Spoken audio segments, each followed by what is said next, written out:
আসসালামু আলাইকুম। আমার মাদ্রাসা ডট কমের পক্ষ থেকে আজকের এই ভিডিওতে সবাইকে স্বাগতম। তো আজকে আমরা যে বিষয় নিয়ে আলোচনা করব তা হচ্ছে বাংলা দ্বিতীয়ের খুবই গুরুত্বপূর্ণ একটা টপিক, তা হচ্ছে বাংলা ভাষার শব্দভাণ্ডার।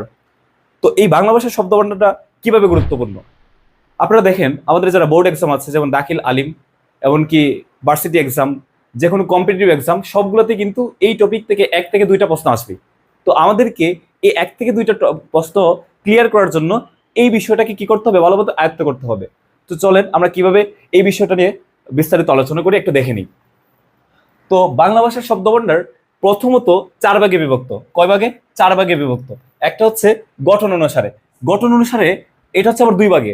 একটা হচ্ছে মৌলিক শব্দ, সাধিত শব্দ। তো এই গঠন অনুসারে হচ্ছে আবার 2 ভাগে, একটা হচ্ছে মৌলিক শব্দ, সাধিত শব্দ। আমরা এই দুইটা প্রকারই বিস্তারিত জানবো। তার আগে আমরা চারটা প্রকারেরই সবগুলা সম্পর্কে একটু আইডিয়া নিয়ে নিই। একটা হচ্ছে অর্থ অনুসারে। অর্থ অনুসারে হচ্ছে 3 প্রকার। কয় প্রকার? 3 প্রকার। একটা হচ্ছে যুগ্রর, একটা হচ্ছে যৌগিক শব্দ, রূঢ়ি শব্দ, যুগ্রর শব্দ। ঠিক আছে, যেটাকে রূঢ় শব্দ বলা যায়, এটাকে আবার রূঢ় শব্দ বলা যায়। ঠিক আছে। আরেকটা হচ্ছে উৎস অনুসারে। উৎস অনুসারে হচ্ছে 5 প্রকার। একটা হচ্ছে তৎসম, অর্ধ তৎসম, তদ্ভব, দেশি, আর হচ্ছে বিদেশি। ঠিক আছে। আশা করি এই যে উৎস অনুসারে, এটা যারা 19 স্টুডেন্ট আছেন, যারা এই যে আমাদের একটা 2016 থেকে 17 সালের অবধি পর্যন্ত, যেটা আমাদের বা 2020 সাল পর্যন্ত আমাদের একটা বাংলা দ্বিতীয় বই ছিল, যেটা খুবই ভালো একটা মানের বই ছিল, সেই বইতে আশা করি এই বিষয়ে আপনারা হালকা পাতলা বা যতটুকুই বলেন আপনার একটা আইডিয়া ছিল এই বিষয়ে। যারা 19 স্টুডেন্ট আছেন বা 19 থেকে যারা আলিমের উপরে আছেন, তারা কিন্তু এই বিষয়টা সম্পর্কে একটা আইডিয়া আছে এই যে উৎস অনুসারে। আরেকটা হচ্ছে পদের গঠন অনুসারে। পদের গঠন অনুসারে হচ্ছে 8 প্রকার। বিশেষ্য, বিশেষণ, সর্বনাম, ক্রিয়া, ক্রিয়া বিশেষণ, আবেগসূচক, অর্থাৎ যোজক, অনুসর্গ।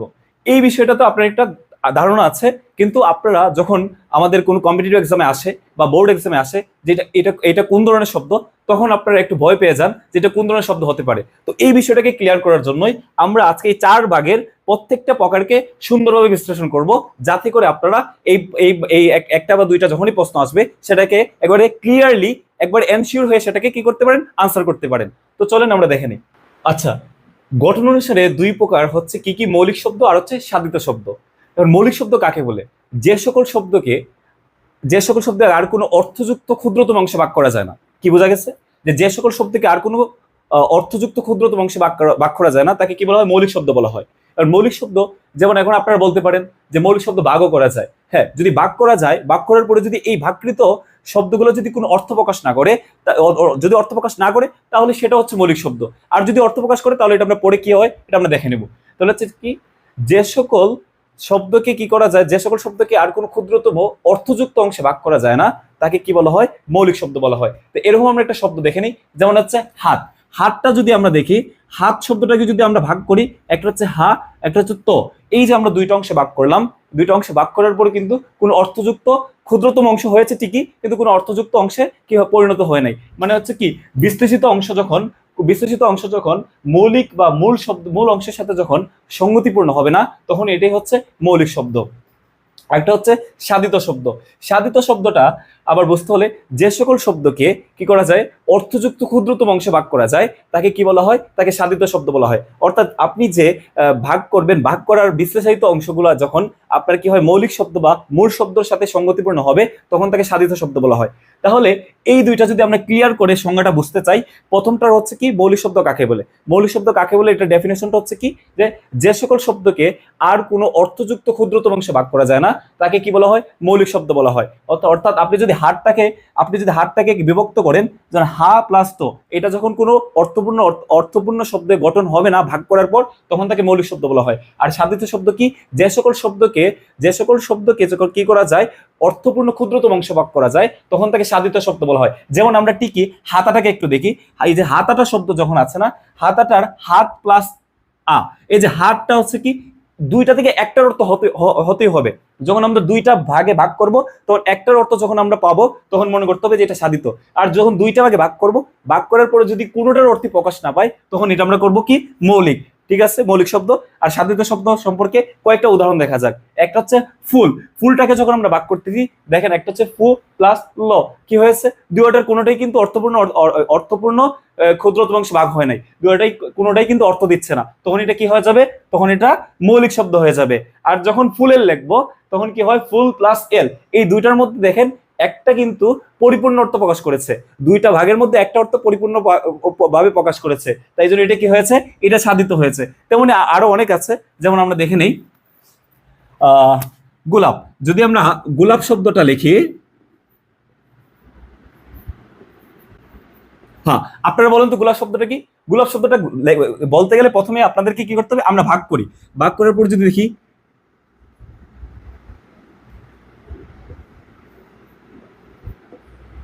গোল যোগ আপ, হ্যাঁ এই দেন এইটার মধ্যে কি কোনোটা অর্থ প্রকাশ করেছে, বা এমন একটা শব্দ আসলে বিস্তারিত শব্দ কি বিস্তারিত শব্দ কি মূল শব্দের সাথে কি সঙ্গতিপূর্ণ হয়েছে, কোনো সঙ্গতিপূর্ণ হয় না, এটা যোগ করার পরে কিন্তু গোলাপ শব্দটা কিন্তু প্রকাশ পাচ্ছে না, তার মানে হচ্ছে কি মৌলিক শব্দ। ঠিক আছে, যদি আমরা আবার লিখি, যদি আবার এই জায়গায় গোলাপি লিখি, গোলাপি লিখি তাহলে দেখেন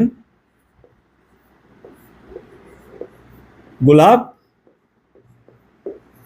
যোগরশ্মি, ঠিক আছে, তখন এটা কি হয়ে যাবে, সাধিত শব্দ হয়ে যাবে, কেননা যে বিশ্লেষিত শব্দটা যখন মূল শব্দের সাথে সঙ্গতিপূর্ণ হবে তখন তাকে কি বলা হয়, সাধিত শব্দ বলা হয়। আমরা যখন বাক করার পরে যদি অর্থপূর্ণ ক্ষুদ্রাংশে বিভক্ত হয়ে যায় তখন তাকে সাধিত শব্দ বলা হয়। তাহলে আশা করি যখন গঠন অনুসারে দুই প্রকার, মৌলিক শব্দ, সাধিত শব্দ, এই রকমের যদি কোনো প্রশ্ন আসে যে নিচের কোনটি মৌলিক শব্দ বা নিচের কোনটি সাধিত শব্দ, আপনারা সহজেই এটার আনসার চুজ করতে পারবেন বলে আশা করি। ঠিক আছে, তো চলেন এখন আমরা জানা যাই অর্থ অনুসারে কয় প্রকার।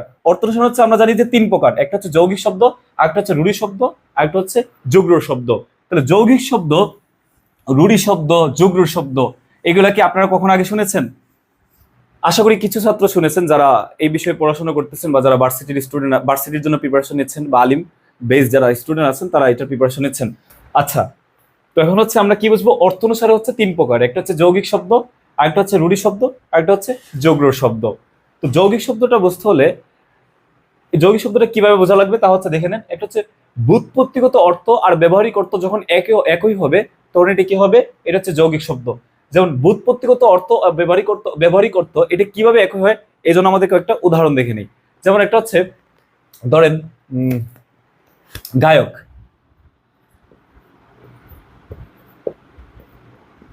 আচ্ছা গায়ক, গায়কের যদি আমরা বিশ্লেষণ করে দেখেন, গায়ক গই যোগ অক, তাহলে আমরা কি বলছি যে ব্যুৎপত্তিগত অর্থ আর ব্যবহারিক অর্থ যখন একই হবে তখন এটা কি হবে, যৌগিক শব্দ। ঠিক আছে, তো যে গায়ক হচ্ছে কি, আমরা সাধারণত এটা ব্যবহার কি, গায়ক মানে কি করে, যে গান গায় সে হচ্ছে গায়ক, এটা হচ্ছে আমরা ব্যবহার করি। গায়ক শব্দটা দ্বারা আমরা কি বুঝি, যে গান করে, মানে যা বুঝি তাই তো আমরা ব্যবহার করি। কিন্তু এটার যদি আমরা ব্যুৎপত্তিগত অর্থ দেখি, গই যোগ অক, এটা কিন্তু একই। তাহলে ব্যুৎপত্তিগত অর্থ গই যোগ অক আর হচ্ছে কি ব্যবহারিক অর্থ যখন একই হবে তখন এটা কি হবে, তখন এটা হবে হচ্ছে যৌগিক শব্দ। কথা ক্লিয়ার? যদি না বুঝি তাহলে আমরা আরেকটা ইয়ে দেখি, যেমন হচ্ছে বাবুয়ানা, বাবুয়ানা, বাবু প্লাস বাবুয়ানা, ঠিক আছে। তো বাবুয়ানা যদি আমরা দেখি, বাবু যোগ আনা, আচ্ছা বাবুয়ানা দ্বারা কি বোঝায়, যে বাবুয়ানা করা, ভাবুগিরি, এটা করায়। তাহলে এই বাবুয়ানা দ্বারা যখন, বাবুয়ানা শব্দটা হচ্ছে ব্যুৎপত্তিগত অর্থ ও ব্যবহারিক অর্থ একই থাকার কারণে এটা হয়েছে যৌগিক শব্দ। ঠিক আছে, বাবু প্লাস আনা, বাবু আনা বোঝায়, আর এটা ব্যবহারের দ্বারা কি বোঝায়, যে বাবু আনাগিরি করা। এই জন্য এটার অর্থ কিন্তু যদি ব্যুৎপত্তিগত অর্থ ব্যবহারিক অর্থ একই হয় তাহলে আমরা কি বলছিলাম, এটা কি শব্দ হবে, যৌগিক শব্দ।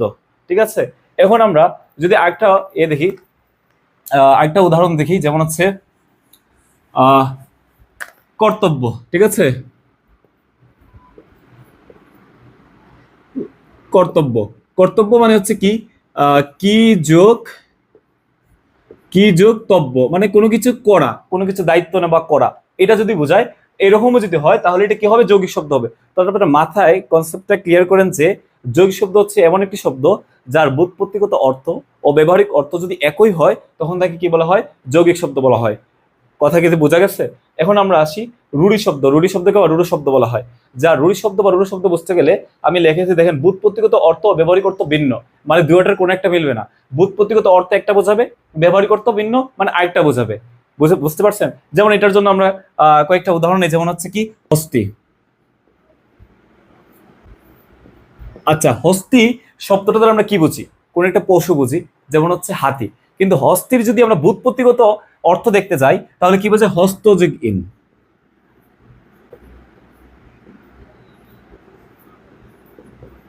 হস্তযোগ ইন মানে হচ্ছে কি হাত আছে যার বা হাত আছে এমন কিছু বোঝায়। ঠিক আছে, তাহলে দেখেন যখন ব্যুৎপত্তিগত অর্থ এবং ব্যবহারিক অর্থ ভিন্ন থাকবে তখন তাকে কি বলা হয়?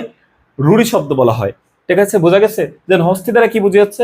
হস্তি দ্বারা আমরা সাধারণত পশু বুঝেছি, কিন্তু ব্যবহারিক অর্থ আমরা পশু বুঝি। কিন্তু হচ্ছে যে এটা যদি ব্যুৎপত্তিগত অর্থ দেখি তাহলে হচ্ছে কি হয়? হস্ত যোগ ইন মানে হচ্ছে হাত আছে এমন কিছু বোঝায়। ঠিক আছে, যাক তখন আমরা একটা উদাহরণ যদি দেখি, যেমন হচ্ছে আহ যেমন হচ্ছে বাঁশি। আচ্ছা, বাঁশি।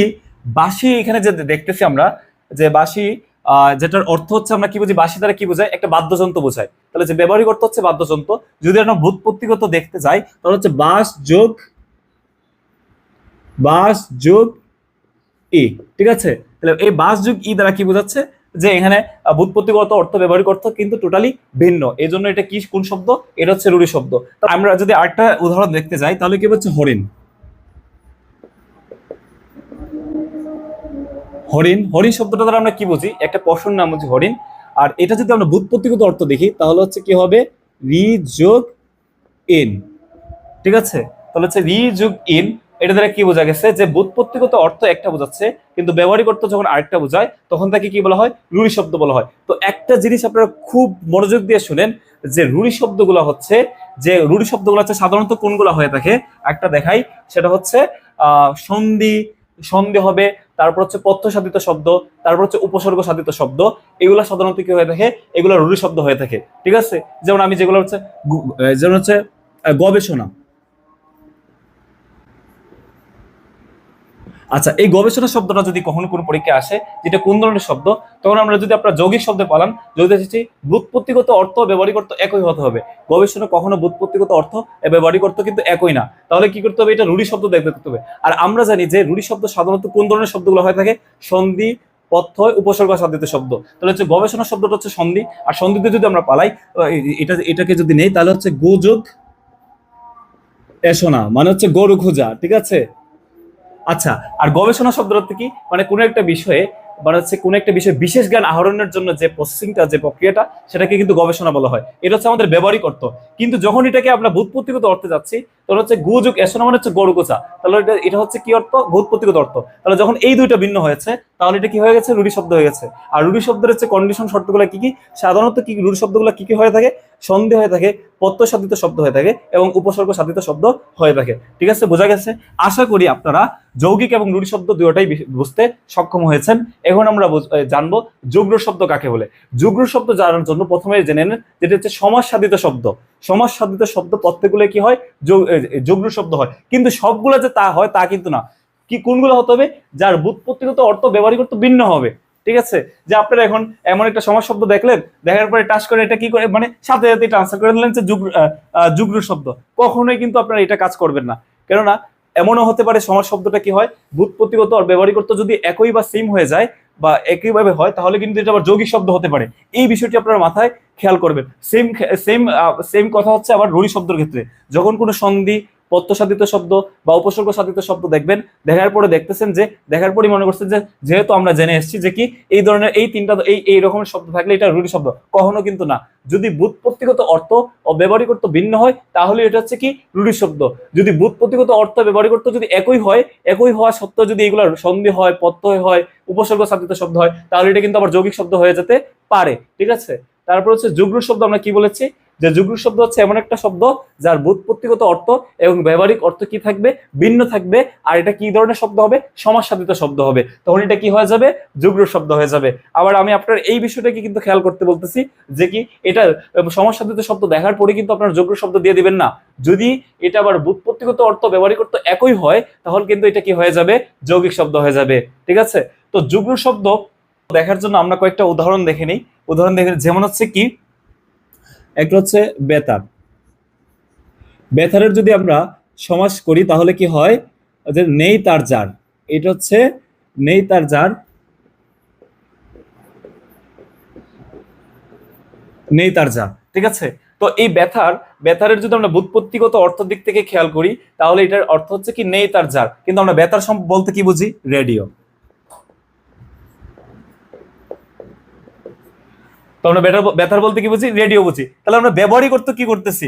ব্যবহারই করতে একটা বাদ্যযন্ত্র বা একটা রেডিও করতেছি, কিন্তু এটার ব্যুৎপত্তি করতে আবার কি নেই তার যার। তাহলে কি দুইটা কি ডিফারেন্ট না? দুইটা হচ্ছে ভিন্ন। এই ভিন্ন থাকার কারণে এটি কি হয়ে গেছে? যুগ্ম শব্দ হয়ে গেছে। আর যুগ্ম শব্দ কি হয়? সাধারণত সমাজসাধিত শব্দ হয়। কথা কি ক্লিয়ার? বোঝা গেছে? তারপর আমরা যদি একটা দেখি, তারপর যদি দেখি যেমন হচ্ছে বলদ। ঠিক আছে, হ্যাঁ বলদ। মানে বলদ সাধারণত কি বুঝি? বলদ মানে হচ্ছে কি বোকা। ব্যবহারই করতে কি বোঝায়? বোকা। আর এটার কিন্তু ব্যুৎপত্তিগত অর্থ দেখি তাহলে কি হয়? বল দিয়েছে মানে হচ্ছে শক্তি দে যে, বল দিয়েছে। তাহলে হচ্ছে ব্যুৎপত্তিগত অর্থ আর ব্যবহারিক অর্থ কি একই হয়েছে? কখনো একই হয় নাই। তাহলে এটা কি হয়ে যাবে? যুগ্ম শব্দ হয়ে যাবে। আবারও বলতেছি ক্লিয়ার করার জন্য যে যুগ্ম শব্দ সাধারণত কি হয়? সমাজসাধিত শব্দ হয়। ঠিক আছে, তারপরে যদি আমরা দেখি যে আরেকটা যদি উদাহরণ নেই, যেমন হচ্ছে জলজ।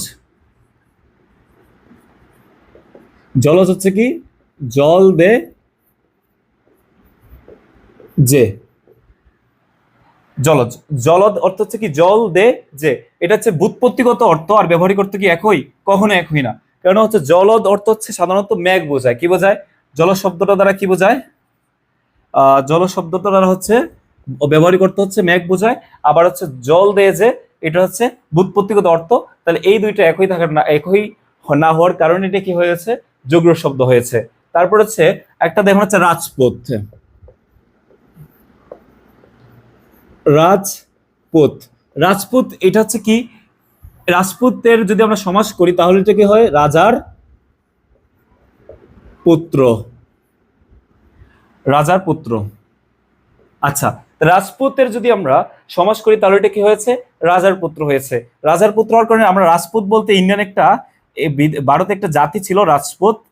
আর এটা দ্বারা সাধারণত আমরা ব্যবহারই করতে কি বুঝাই? জাতি বুঝাই। কিন্তু এটার উৎপত্তিগত অর্থ হচ্ছে কি? ব্যুৎপত্তিগত অর্থ হচ্ছে কি? রাজার পুত্র। তাহলে এই দুইটা সমাজসাধিত শব্দ যখন ব্যুৎপত্তিগত অর্থ এবং ব্যবহারিক অর্থ ভিন্ন থাকে তখন তাকে কি বলা হয়? যুগ্ম শব্দ বলা হয়। তো আমরা আশা করি এই তিনটা, প্রথম হচ্ছে গঠন অনুসারে দুই প্রকার মৌলিক শব্দ, সাধিত শব্দ বুঝতে সক্ষম হয়েছি বা বোঝার জন্য যথেষ্ট বুঝতে পেরেছি বা যতটুকু বোঝার। তারপর হচ্ছে অর্থ অনুসারে হচ্ছে তিন প্রকার, যে যৌগিক শব্দ, রূঢ়ি শব্দ, যৌগিক শব্দ, এই তিনটা আমরা বুঝতে পেরেছি। এই তিনটা বোঝার জন্য আমরা যথেষ্ট উদাহরণ দিয়েছি। তো আশা করি এগুলো আপনারা বুঝেছেন। তো ইনশাল্লাহ পরবর্তী ক্লাসে উৎস অনুসারে 5 প্রকার এবং হচ্ছে পদের গঠন অনুসারে 8 প্রকার জানার চেষ্টা করব। আপনারা আমাদের পাশেই থাকবেন আর সাথে সাথে ভিডিওটাকে কমেন্ট করবেন, লাইক, সাবস্ক্রাইব এবং হচ্ছে কি শেয়ার করবেন। ঠিক আছে, ধন্যবাদ। আসসালামু আলাইকুম।